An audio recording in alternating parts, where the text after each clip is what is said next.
Hello guys, কি অবস্থা? আশা করি সবাই ভালো আছেন। আপনাদের দোয়া আমিও ভালো আছি। আজকে আবারও নিয়ে এলাম নতুন একটা ভিডিও। আমি গেছিলাম নবীনগর শহরে। নবীনগর শহরটা ঘুরে দেখলাম, ভালোই লাগলো।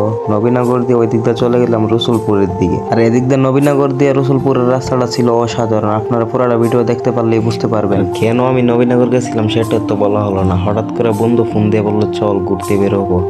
আমি বললাম কই যাবি? বললো চল যাইলি দেখতে পারবি। আর এদিক দিয়ে আমার নিয়ে সুদা চলে এলো আরেকটা বন্ধুর কাছে। হিরো গাড়ির মধ্যে উঠাইলো, উড়াই সেরে সুদা লোনা দিল ডাইরেক্ট নবীনগরের উদ্দেশ্যে। আর নবীনগর আইসে সেরা শুনি হ্যাঁ নাকি এক মায়ের সাথে দেখা করতে আইসে। আর এদিক দিয়ে তো আমরা দুই বেটার এনে বইতে গেলাম। আর অনেকক্ষণ বসে থাকার পর হঠাৎ করে বন্ধু আসলো, আইসে বললো চল। আর এদিক দিয়ে গাড়ি টান দিয়ে কইলাম যে একবার চল ডাইরেক্ট রসুলপুরের গন্তব্যের উদ্দেশ্যে। আর এদিক দিয়ে যাওয়ার পথে এই রাস্তাটা ছিল অসম্ভব সুন্দর। আর এই রাস্তাটার কথা কি ভাই আর বলুম। আর রাস্তাটাও ছিল ফাঁকা। আর বন্ধু গাড়ি টানলো 100+।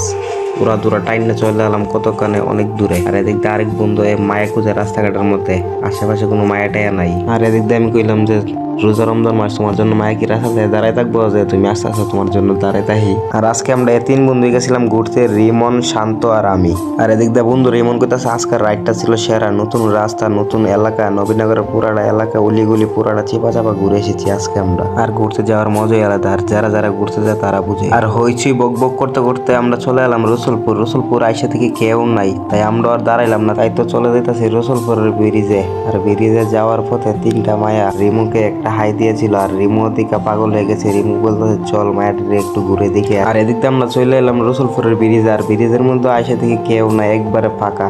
তাই আমরা একটু গাড়িটা একটু জোরে টান দিলাম স্পিডে।